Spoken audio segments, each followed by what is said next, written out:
what can you explain to those who are watching the post-game press conferences with Russell Westbrook, and what is actually happening with him and you, Barry? Oh, Russ has not been too partial to me for about 4 years.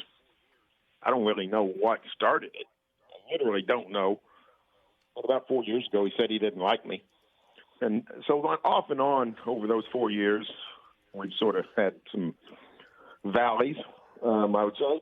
But about 3 months ago, he didn't like a particular question. And since then, he hasn't answered any of my questions. And it's sort of a thing in Oklahoma, but I didn't know is any big deal. And then the playoffs come and the spotlight hits and people start watching the press conferences, and now the whole nation seems excited about it. So that's really what's going on, but it's nothing particularly new. Well, I mean, is he an angry person? I mean, what is he so upset about if you don't know what it is?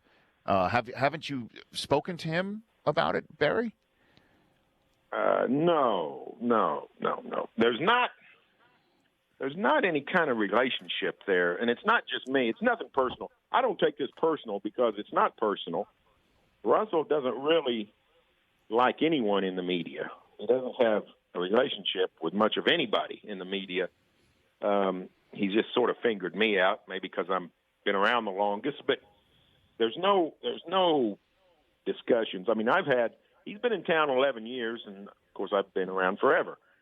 And we've had 2 conversations outside of the interview set up. One of those conversations was 3 seconds, 4 seconds, in which he shook my hand at a media day and said, "Hey, how you doing?" I said, "Great, hey, great to see you." That was that. And then 3 years ago, I found out through Thunder channels that he was upset with a particular question, and they said this person said, "You know what, you might have came across wrong on that interview, on that question." To which I said, "Well, maybe, I don't know, but I'll be glad to apologize." So I followed him out of the locker room one night and said, "Hey, Russell, I heard you got offended at that question. Hey, that was not my intent. I apologize." He shook my hand and said, "Hey, it's no problem. Thanks." That's literally the only conversations we've had other than me asking him a question about a basketball game. So there's no relationship here. There's no process by which we could sit down or even stand up and talk it out. That does not occur in Oklahoma City. Sort of the culture that they built. It's a bad move on the franchise's part, but it's the road they've decided to go down. And the problem with it is you can reach a point like where we're at now.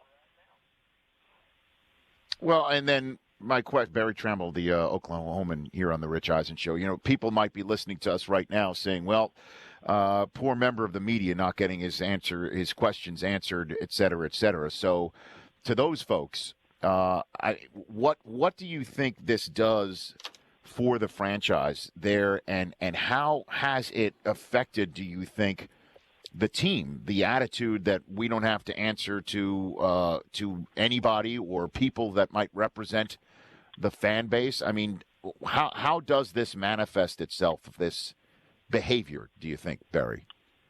Well, on the court, I don't know that it's got any kind of serious ramifications other than it's a symptom that, you know, the Thunder has sort of turned over total control to Russell Westbrook. When Kevin Durant left 3 years ago, the state was devastated. The city was devastated. Everybody was in a state of mourning. And about a month later, Russell says, "Hey, you know what? I'm still with you." And he signed a 1-year contract extension. A year after that, he signed the 5-year contract extension and basically just endeared himself to the entire state for all time. But the Thunder has always been really accommodating to Russell, handing him quite a bit of control of the proceedings with the Thunder. And since then, since he declared, you know, with those contract extensions, it's completely out of control. This is Russell Westbrook's franchise, and that's probably not a good thing for any sport, any franchise to cede that kind of control. you'd probably argue that it's not good for the Cavaliers or the Lakers or whoever had LeBron James, and he's LeBron James delivering championships. So it's a bad look. And the truth is, Russell is still beloved, but people have their limits. And I'm not a neutral observer. I'm in the middle of this, so I'm biased. My feedback 3 years ago, if I was at war with Russell Westbrook, my name would be Mud, and people would be very angry with me. There's not much anger coming my way. People are very supportive.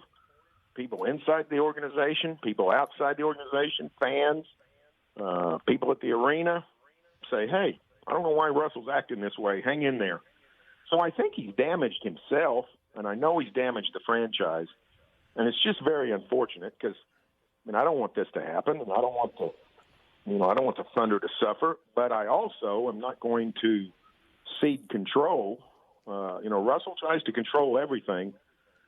He doesn't get my little corner. When I say the media, the media in general, he doesn't get our little corner of the world. He can't run us. So that's really why I keep asking him questions. For more of The Rich Eisen Show, tune to Audience Channel 239 on DirecTV for free on BR Live or download The Rich Eisen Show app.